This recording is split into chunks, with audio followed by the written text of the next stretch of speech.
Good morning everyone. तो product of two vector quantities में हम लोगों का scalar product of two vector quantity चल रहा है, जिसमें हम लोगों ने उसका प्रोडक्ट दिखाया, फिर कुछ प्रॉपर्टीज़ ली थी। तो उसके आगे आज बेटा बढ़ रहे हैं हम लोग। तो हम लोगों ने एक वेक्टर OA लिया था, जिसे स्मॉल a वेक्टर कहा था। दूसरा vector OB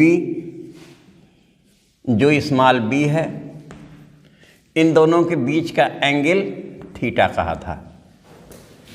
scalar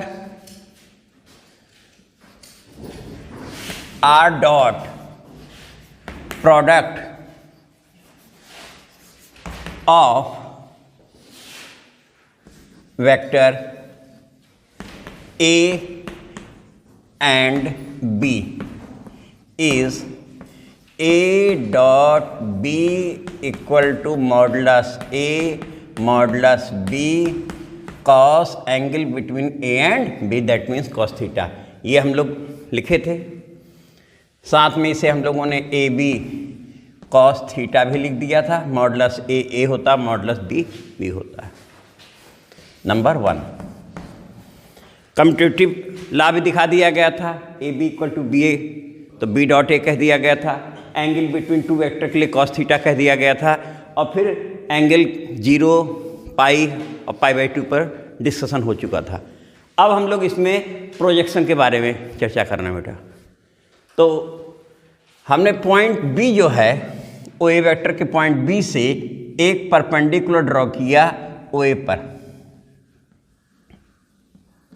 We draw perpendicular BM on OA.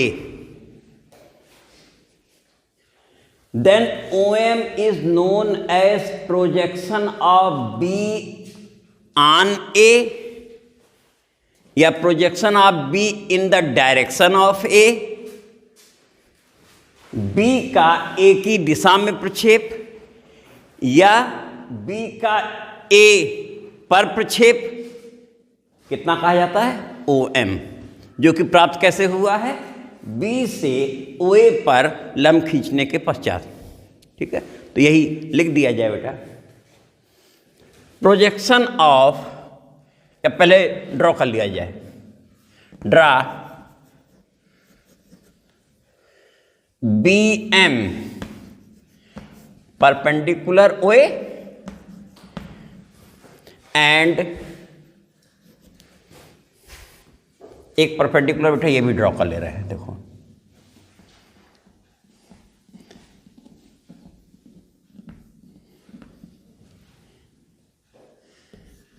N बोल देते हैं, ठीक है ना।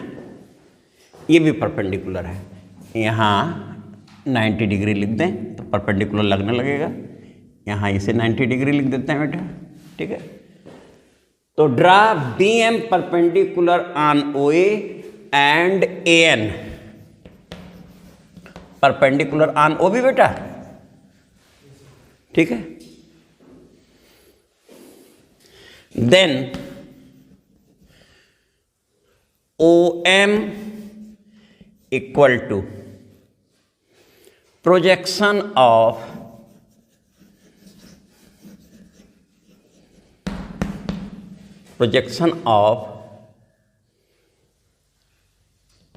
OB equal to B। किसका प्रोजेक्शन है बेटा? OB का, जिसे और क्या कह रहे हैं? B on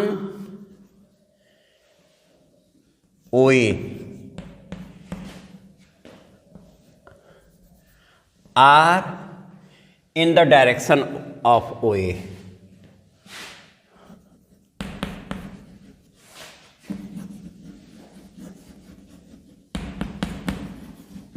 OA equal to A भी बोल सकते हैं बेटा, है ना। OA equal to A। तो OM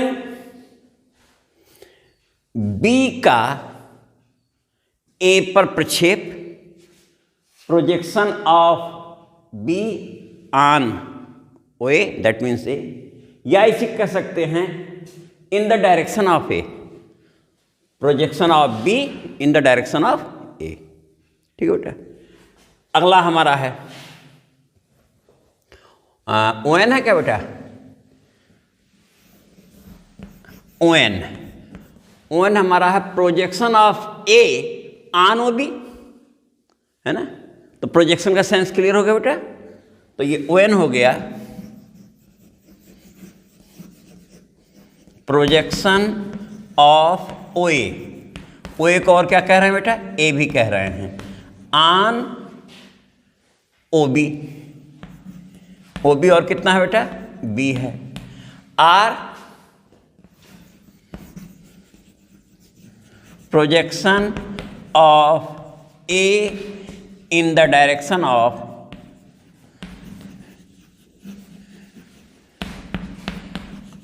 बी। ठीक बेटा, ये तुम्हारा प्रोजेक्शन हो गया। ठीक है। अब ये प्रोजेक्शन फाइंड कैसे किया जाता है उस पर आ जाते हैं। ठीक है। तो अब यहां से तुम देखो फर्दर,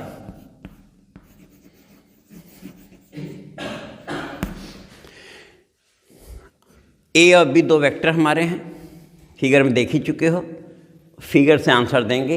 ए हम ओ ए कह रहे हैं, बी हम ओ बी कह रहे हैं। प्रोजेक्शन कितना है वो भी यहाँ लिखा हुआ है। Further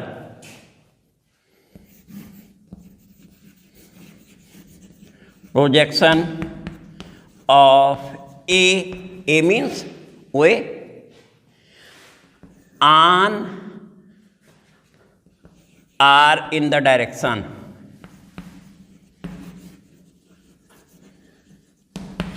of B.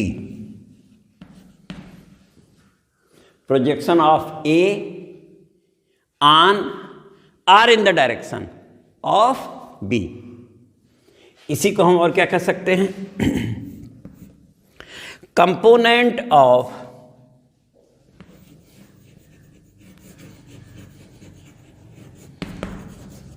A in the direction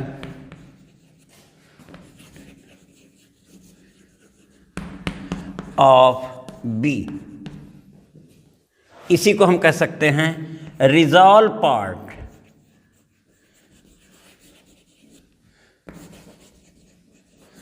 of A on B। तो projection of A in the direction are on B, component of A in the direction of B, resolve part of A on B या in the direction of B। इन सभी का sense एक ही होता है और इन सभी को हम एक साथ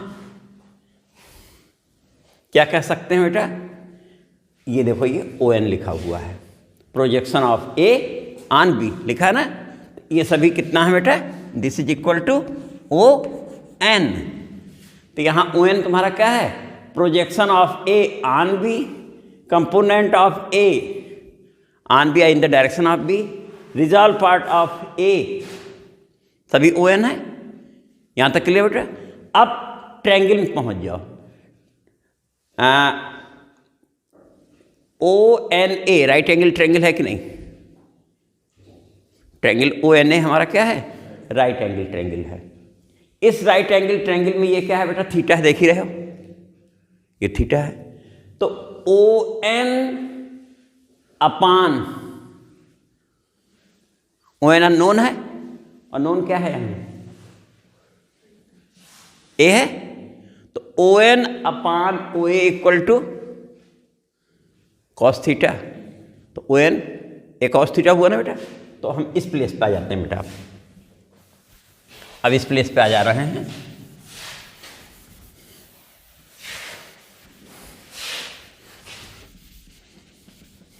अब इस ओ एन को दिस इज इक्वल टू, यहाँ साइड में बोल दे रहा है बेटा, फ्रॉम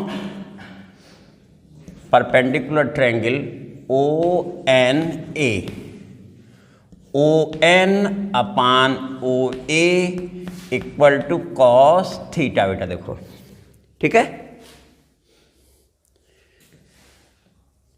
तो यहाँ से हमारा ये ओ एन था बेटा ना, ओ एन हमने इस प्लेस पे लिख लिया, अब ओ एन है, ओ एन था।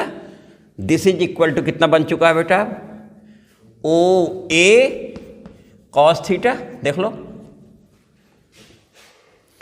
ओ A means modulus O A,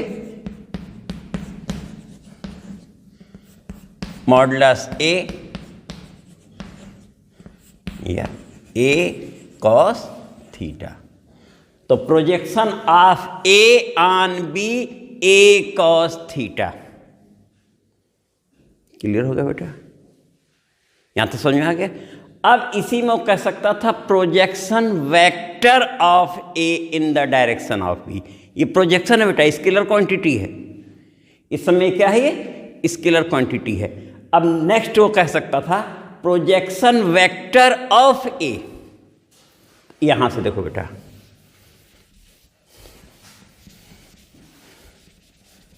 now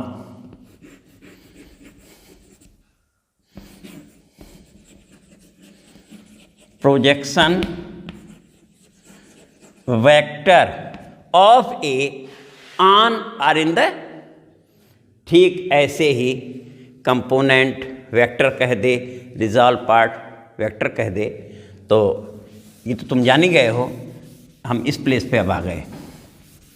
तो प्रोजेक्शन हमारा ओ एन था, प्रोजेक्शन कितना था, ओ एन था। तो जब प्रोजेक्शन वेक्टर बोलेंगे तो कितना हो जाएगा, ओ एन वेक्टर हो जाएगा। Only projection means O N scalar quantity, projection vector means. अब ये ओ एन देखो कितना है, ओ एन जो है लेंथ उसकी ओ एन है, लेकिन वो किस वेक्टर की डायरेक्शन में है, बी की डायरेक्शन में है। इसका मतलब इस ओ एन लेंथ के साथ यूनिट वेक्टर बी लगाया जाएगा। वेक्टर बी की डायरेक्शन कौन इंडिकेट करता है, unit vector of B. This is equal to O N B cap भी कह सकते हैं इसे। ये जो ओ एन वेक्टर लिखा हुआ है इसे O N length into unit vector of B. तो जो ये है वही ये भी है बेटा, ठीक है। और अभी तुमने ओ एन निकाला है ए कॉस थीटा, तो इस तरीके से फाइनली ये कितना हो गया, ए कॉस थीटा बी कैप। तो अब तुम देखो, ए का बी की दिशा में प्रक्षेप ए कॉस थीटा, ए का बी की दिशा में प्रक्षेप सदिश ए कॉस थीटा बी। तो ए का ए कॉस थीटा, बी की दिशा में तो ए कॉस थीटा, लेकिन जैसे उसे वेक्टर कहा तो किसकी दिशा में, बी की। तो जिसकी दिशा में कहेंगे उसका कैप, तो A cos theta B cap. Projection of A cos theta in the direction of B, B cap. लेकिन प्रोजेक्शन वेक्टर के बारे में कहा जा रहा है बेटा। तो ये हम लोग का हो गया, ठीक है बेटा। इस तरीके से अगर हमें ज्योमेट्रिकल इंटरप्रिटेशन देना हो डॉट प्रोडक्ट का, तो डॉट प्रोडक्ट का ज्योमेट्रिकल इंटरप्रिटेशन से बात की जाए अगर, तो यहां से तुम देखो, अब इस प्लेस में आ जाओ। ये तुम्हारा ए डॉट बी इतना आया। ज्योमेट्रिकल इंटरप्रिटेशन जब हम बोलते हैं तो ए डॉट बी लिखते हैं, फिगर हमारी बनी हुई है। दिस इज इक्वल टू ए, और ये बी कॉस थीटा भी कह सकते हैं। ये हो गया ए बी कॉस थीटा, देखो बी कॉस थीटा, ठीक है ना। तो यहां से तुम देखो ओ एम अपान ओ बी, देखो ये राइट एंगल ट्रायंगल, तो O M upon O B equal to cos theta, तो O M equal to B cos theta. इसका मतलब कितना है, ये ओ एम बनाना, ये कितना बन गया, ओ एम, यानी प्रोजेक्शन ऑफ बी आने, प्रोजेक्शन ऑफ बी आने है ना। इसका मतलब यहां से हम क्या लिखे, ये हमारा, इसे हम ना हो इसे भी ओ ए कह दे रहे हैं। ये ओ ए है ना बेटा, ए कितना है ओ ए, ये कितना है ओ एम। तो इसे हम कह सकते हैं मॉडुलस और साथ में ये प्रोजेक्शन ऑफ OB ना, OB ऑन OA। ठीक बेटा, तो अब तुम यहां से देखो, और ये जो लिखा था हम लोगों ने इसको भी लिख देते हैं, फ्रॉम परपेंडिकुलर ट्रायंगल। इसके लिए कौन सा लिया था बेटा हम लोगों ने? OM के लिए कौन सा परपेंडिकुलर ट्रायंगल लिया है बेटा? OMB, perpendicular triangle OMB। OMB से हमारा OM upon OB equal to cos theta, और OB कितना है बेटा हम लोगों का? OB हमारा B है। देखो तो देखो B कॉस थीटा हो रहा है कि नहीं? OM equal to B cos theta. ठीक है, तो ये B कॉस थीटा को हमने OM कहा। तो ज्योमेट्रिकल इंटरप्रिटेशन में A dot B that means OA dot OB is equal to modulus of vector OA multiplied by projection of OB on OA। तो दो सदिश A और B का अदिश गुणन सदिश A के परिमाण तथा B का A पर प्रक्षेप के गुणनफल के बराबर होता है। होगा बेटा? तो ये ज्यामिति व्याख्या भी इसकी हो गई। तो अब इसके आगे बेटा हम लोग चल रहे हैं नेक्स्ट। IJK तीन वेक्टर होते हैं। तुमने x एक्सिस के अलॉन्ग यूनिट वेक्टर को i कैप कहा था, y एक्सिस के along unit vector j cap और z एक्सिस के अलॉन्ग यूनिट वेक्टर को k कैप कहा था। इनमें भी आपस में रिलेशन होता है और ये तीनों क्या होते हैं? म्यूचुअली परपेंडिकुलर वेक्टर होते हैं। The vectors i j k are mutually perpendicular to each other. अब इनका स्केलर प्रोडक्ट में क्या रिलेशन है वो लेते हैं। फिर इसके बाद हम लोगों ने जब पीछे component of vector resolve part पढ़ा था, जहाँ पर हमने कहा था कि r equal to x i plus y j plus z k, इसका मतलब अब हमारा वेक्टर आई जे के फॉर्म में होगा। उस समय डॉट प्रोडक्ट कैसे किया जाएगा वो लिया जाएगा बेटा। तो लिखना, if i cap comma j cap comma k cap are three mutually perpendicular vectors, यदि i cap j cap k cap परस्पर लंबवत इकाई सदिश हैं। यहां 100 भी कर देते हैं बेटा। इसे एक्स एक्सिस भी कहते हैं, आई कैप भी कहते हैं, इसे वाई एक्सिस भी कहते हैं और जे कैप भी इंडिकेट करते हैं। और ये जेड एक्सिस हो गया और इसे हम किससे इंडिकेट करते हैं? के कैप से। ये एंगल 90 डिग्री, ये एंगल 90 डिग्री, ये 90 डिग्री होता है, सबको मालूम। तो इसमें बेटा हम लोग आए i cap dot i cap, i cap dot i cap, this is equal to modulus i cap cos angle between i and i. Zero होगा बेटा, जीरो हो गया। इसका मतलब ये कितना हो गया बेटा? 1 1 और cos 0 1, फाइनली कितना आ गया? 1 आ गया। जे डॉट जे ले लेते हैं, ये भी इसी प्रकार से मॉडुलस जे cos 0, ये भी 1 आया। और तीसरा के डॉट के सिमिलरली होता है, लेकिन लिख दिया जाए, जितना सिमिलरली लिखने में समय लगेगा उससे कम समय में ये हो जाएगा ना बेटा। cos 0 1 1 1 equal to 1। 10 i dot i equal to j dot j equal to k cap dot k cap equal to 1। आज के बाद से ये फॉर्मूला भी हो गया है और तुमने निकाल के दिखा भी दिया है, तो इसका बेटा यूज होगा। नेक्स्ट हम लोग लेते हैं, दो दो वेक्टरों का प्रोडक्ट लिया ही जा रहा है यहाँ, scalar product up to vector हम लोग इस समय पढ़ रहे हैं। तो आई जे, जे के, आई के ले सकते हैं भी। तो अब हम लोग लेने जा रहे हैं next I dot J, modulus i cap modulus J cap cos angle between i and J 90 degree, क्योंकि आई जे के आर म्यूचुअली परपेंडिकुलर वेक्टर है ना। तो ये हो गया cos 90 डिग्री, और cos 90 डिग्री दैट मीन्स 1, लेकिन ये क्या 0। तो फाइनली हमें क्या मिल गया बेटा, 0 मिल गया। ठीक ऐसे ही जे डॉट के, तो मॉडुलस जे मॉडुलस के और cos 90 डिग्री, कॉस की वजह से 0 हो गया। और k dot i cap modulus k cap modulus i cap cos 90 degree equal to 0। तो रिजल्ट क्या मिल गया, i dot j, j dot k dot i 0 होते हैं। कम्यूटेटिव लॉ भी होल्ड करता है, A dot B dot A.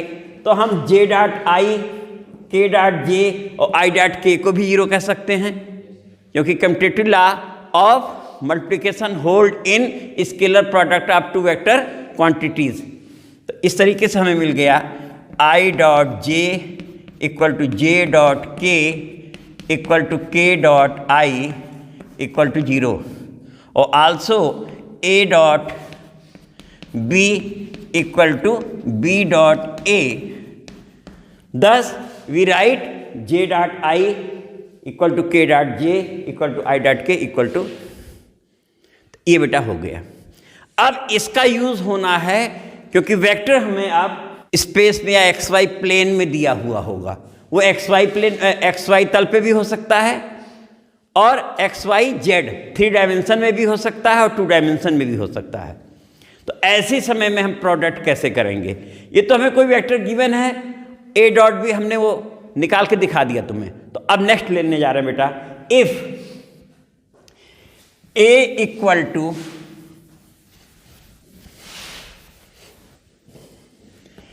if vector A equal to A1 I cap plus A2 J cap plus A3 K cap।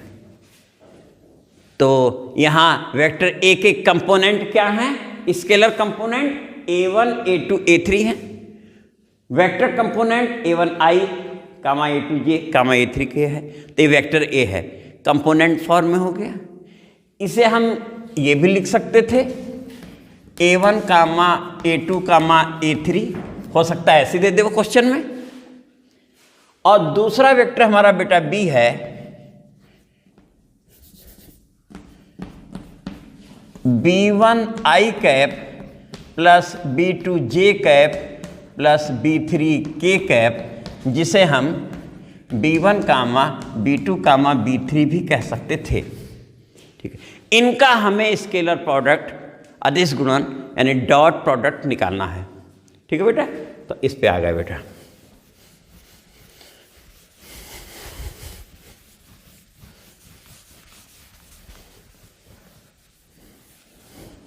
तो then A dot B equal to A1 I cap plus A2 J cap plus A3 K cap dot B1 I cap plus B2 J cap plus B3 K cap. बेटा ये हुआ, ऊपर given है उससे लिख दिया।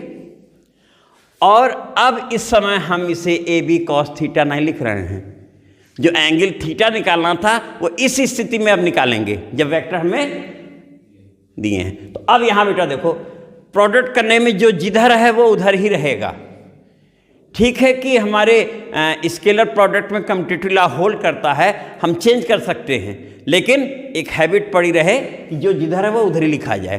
तो स्केलर तो डायरेक्ट गुणा हो जाता है, तो ये A1 B1, तो A1 B1 I dot I, देखो बेटा बना i cap dot i cap, ठीक है। फिर plus A1 B2 i cap dot j cap plus A1 B3 i cap dot k cap.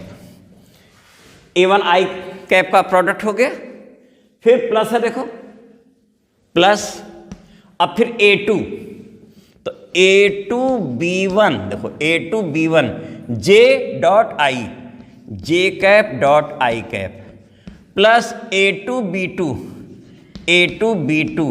J cap dot j cap plus A2 B3 J cap dot k cap. देखो फिर plus आया A3 के cap से product हो रहा है, तो A3 B1 k cap dot i cap plus A3 B2 k cap dot j cap plus A3 B3 k cap dot k cap. This is equal to बेटा, अभी हम लोगों ने जस्ट इसके पहले निकाला i dot i equal to j dot j equal to k dot k 1 और i dot j dot k dot i 0। Commutative laws से इसका उल्टा भी हो, यानी जे डॉट आई इस पैटर्न में तो भी 0 हो जाएगा। तो अब देखते जाओ बेटा, ये हो गया A1 B1 into 1 A1 B1 हो गया, ये 0 हो गया, ये 0 हो गया बेटा।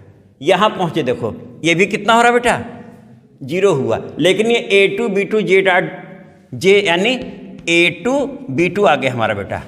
फिर यहाँ से ये 0 हो गया, further this is 0, this is 0 और लास्ट में हम कितना पा गए A3 B3।